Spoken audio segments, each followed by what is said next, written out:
एक कबाब घर के नाम से रेस्टोरेंट चला रहे हैं। डॉक्टर बनने के बाद, पीएचडी करने के बाद और इस तरह का एक ढाबा चलाना। स्टूडेंट्स को मैं कहता था कि यार अपना काम आप करें। स्टूडेंट इस बात पर रिलेक्टेंट होते थे कि कोई भी काम वो चाहते थे कि वो पीक लेवल का शुरू करें, हाईएस्ट लेवल पे, लेकिन वो इस बात से जो है ना वाकिफ नहीं थे कि छोटे काम जो है वही बड़े होते हैं जाके। पढ़ाई लिखाई इसलिए नहीं है कि आप उसके लिए बाबू साहब ही बनना जरूरी होता है। पढ़ाई लिखाई एक शख्सियत बनाने के लिए होती है। सबसे ज्यादा स्पेशल चीज आपकी क्या है? कस्टमर हमारा जो है कलेजी बहुत ज़्यादा पसंद करता है। यहाँ पे चपली कबाब बहुत ज़्यादा जाता है। काफ़ी दूर से लोग आके ये कहते हैं कि वही जगह जहाँ पे कट्टे के कबाब मिलते हैं। अस्सलाम वालेकुम नाज़रीन, टुडे डिजिटल के साथ मैं हूँ आपकी मेज़बान आमना उस्मान। नाज़रीन, आज मेरे साथ मौजूद हैं प्रोफेसर डॉक्टर जुनैद अहमद, जो कि एक कबाब घर के नाम से रेस्टोरेंट चला रहे हैं। मेरे उकब में आपको नज़र भी आ रहा होगा कि यहाँ पर मज़े मज़े की चीज़ें जो हैं वो बन रही हैं। ये डॉक्टर बनने के बाद, पीएचडी करने के बाद और इस तरह का एक ढाबा चलाना और फिर उसकी आमदनी कहाँ सर्फ हो रही है। डॉक्टर साहब मेरे साथ खुद मौजूद हैं, आइए इनसे बात करते हैं और जानते हैं। जी डॉक्टर साहब, मुझे इसके पीछे जो एक राज छुपा हुआ है उसके बारे में कुछ बताएं। राज कोई ख़ास नहीं है। देखिए, जब आप पढ़ा रहे होते हैं ना, तो हमेशा हम पढ़ाने वाले ये सोचते हैं कि या तो हमारी बातें जो हैं वो इम्प्लीमेंटेड हो रही हों स्टूडेंट्स की तरफ से।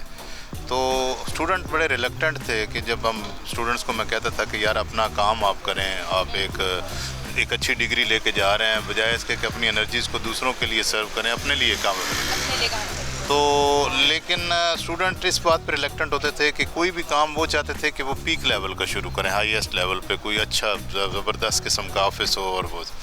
लेकिन वो इस बात से जो है ना वाकिफ़ नहीं थे कि छोटे काम जो हैं वही बड़े होते हैं जाके। तो मैंने काफ़ी, यानी कि 2012 से पढ़ा रहा था हर स्टूडेंट को, काफ़ी हर क्लास में तकरीबन मैं ये मोटिवेशन देता था कि आप काम करें। कहाँ पे पढ़ा रहे हैं? मैं यूसीपी में पढ़ा रहा हूँ। फिर मैंने एक दिन जब पीएचडी मेरी कंप्लीट हुई तो मैंने उस दिन सोचा कि अब मैंने पीएचडी तो होगी, अब मैं क्या करूँगा। तो मेरे पास एक रास्ता रिसर्च का था, वो भी चल रही है माशाल्लाह, कर रहे हैं साथ साथ। लेकिन फिर मैंने कहा कि सोसाइटी को मेरी पीएचडी का क्या फ़ौरन फ़ायदा होगा, या यानी रिसर्च करूँगा, वो रिसर्च अप्लाई होगी, फिर जाके कहीं सोसाइटी को है। तो फिर मैंने सोचा कि नहीं, मुझे ना अभी कुछ ना सोसाइटी के लिए कुछ ना पे बैक करना चाहिए। अब उसमें अकेला मैं हूँ, तो मैं चाह रहा था कि स्टूडेंट्स भी आएँ। तो मेरे मैंने एक ऐसा काम चूज़ किया कि जो काम मुश्किल भी था और देखने में लोगों को कि वो ढाबा चला रहे हैं जी, वो पीएचडी बंदा है, तो स्टूडेंट्स को मैं मोटिवेट करने के लिए ये पढ़ लिख के भी आप कोई भी काम कर सकते हैं। हाँ, पढ़ाई लिखाई आपके लिए ना जी, वो इसलिए नहीं है कि आप उसके लिए बाबू साहब ही बनना ज़रूरी होता है। पढ़ाई लिखाई एक शख्सियत बनाने के लिए होती है। उस शख्सियत, वो जो खूबियाँ हैं वो लेके आप कोई भी काम करेंगे तो अल्लाह ताला आपको कामयाब करेगा। तो मेरा यानी मोटिव, मेरे 3 मकसद से बेसिकली इसका, तो बाद में फिर एक और ऐड हो गया, 4 हो गए। पहला ये था कि स्टूडेंट मोटिवेट हों। दूसरा ये था कि जो एक मैं काम चलाऊं तो वहाँ पे जो लोग काम करते हैं वो खुशहाल हों। अब खुशहाल तभी हो सकते हैं कि जब मैं उनके लिए जो है वो थोड़ा सा, यानी वो सेठों वाला कल्चर हटा के एक इसार और कुर्बानी वाला कल्चर हो, जिसमें मैं अपने लिए कुछ ना रखूं, उन्हीं के लिए जो है ना वो हमने इम्प्लीमेंट कर दिया हुआ है। अब माशाल्लाह इनका जो है वो अच्छी सैलरीज़ के साथ हम हर मंथ बोनस दे रहे हैं। तो वो भी इनको माशाल्लाह जो है ना, इनकी जो जितनी सेल होती है उसके हिसाब से बोनस। तीसरा, हम स्कूल का प्रोजेक्ट चला रहे हैं, उसके लिए फ़ाइनेंशियल रिसोर्स चाहिए था मुझे। वैसे तो वो स्कूल हमारा गवर्नमेंट ने हमें दिया था, फील्ड स्कूल था, तो तकरीबन 12 बच्चे थे। अब माशाल्लाह वहाँ पे 150 स्टूडेंट्स थे। तो उसमें थोड़ा सा गवर्नमेंट की तरफ से फंडिंग का इश्यूज़ चल रहे थे।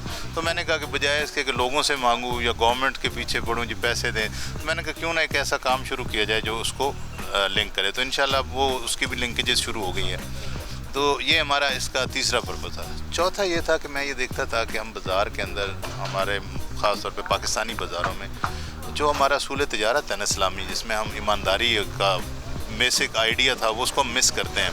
तकरीबन आप 80% जो है देखें बाज़ार में यही सिलसिले चल रहे हैं।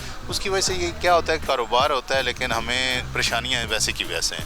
तो मैं ये समझता था कि हमें ये ट्रेंड शुरू करना चाहिए ईमानदार बिज़नेस का। तो हमारा जो 4th पर्पज़ जो है वो बाज़ार का है कि हम एक ऐसा बाज़ार बनाना चाह रहे हैं कि जो लोगों को रोज़गार दे।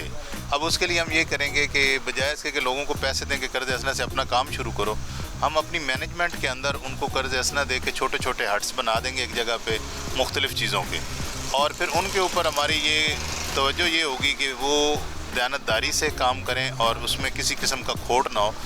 और उस एरिया के अंदर लोग जो हैं आँख बंद करके उस बाज़ार की तरफ आएँ और वहाँ पे वो देखें कि, और फिर हम लोगों को दिखाएं कि दयानतदारी का में अल्लाह का जो फजल होता है वो कैसे होता है। ज़बरदस्त। तो ये कहाँ पे शुरू कर रहे हैं? ये अभी हमारे जो है वो पेपर वर्क में है। ये इसका ये जो कबाब घर है इसकी कामयाबी से मशरूत है।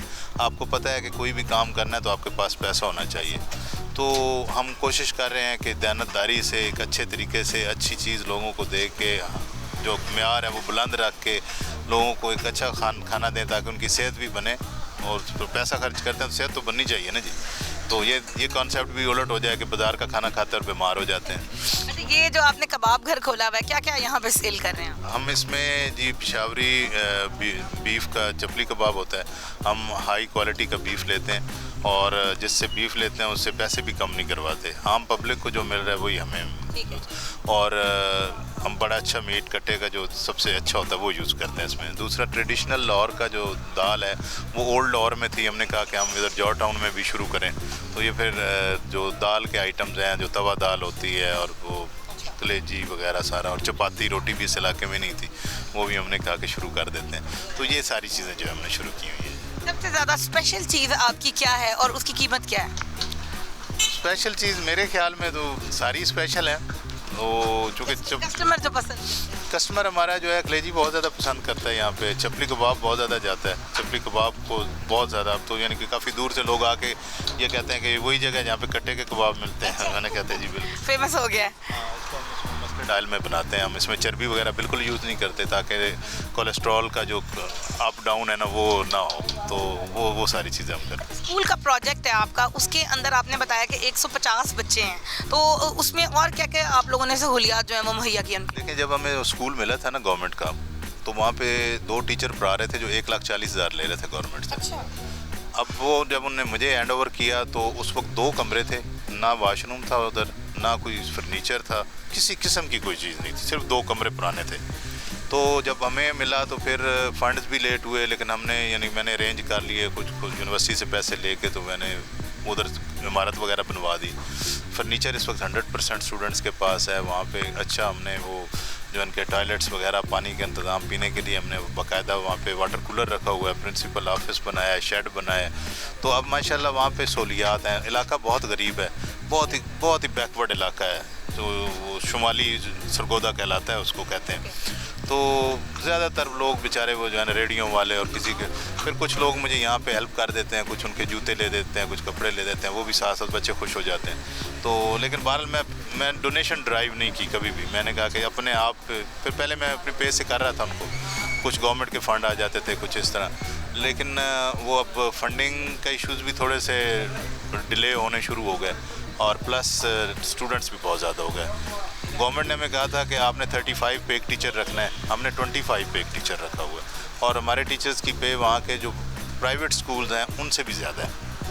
अच्छा, मुझे ये बताएं कि जिस तरह वहाँ पे बहुत सारे बच्चे, आपने कहा गरीब बच्चे हैं, तो अगर उनके पास किताबें ना हो या उन्हें किसी चीज़ की ज़रूरत हो तो क्या वो भी आप लोग प्रोवाइड करते हैं? किताबें गवर्नमेंट की तरफ से मिलती हैं हमें, ठीक है। और कापियाँ वगैरह यहाँ पे मेरे यूनिवर्सिटी के कोलीग्स जो हैं वो कई दफ़ा भेज देते हैं, कई दफ़ा कोई दोस्त कह दे, कभी कुछ हम खुद भी अरेंज कर देते हैं कभी उधर ही। तो ये तकरीबन बहरहाल मिलजुल के ही सारा काम हो रहा है। अच्छा, मुझे ये बताएं कि जो हमारे नौजवान जो हैं आजकल के, जब वो पास आउट होते हैं अपने कॉलेजेस से या यूनिवर्सिटी से, उसके बाद वो यही समझते हैं कि एक बहुत ज़बरदस्त किस्म की अफसर वाली नौकरी जो है वो उनके सामने आ जाएगी, क्या मैसेज देना चाहेंगे उन लोगों को? मेरे ख्याल है जॉब सीकर्स और जॉब क्रिएटर्स, पाकिस्तान में जॉब क्रिएटर्स कम हैं।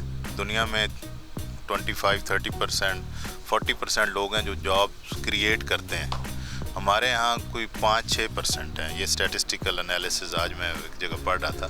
तो सोसाइटी की बेटरमेंट के लिए आपकी सिर्फ ये सोचें कि क्या आपने सारी ज़िंदगी अपनी मेहनत किसी को सुपुर्द करनी है?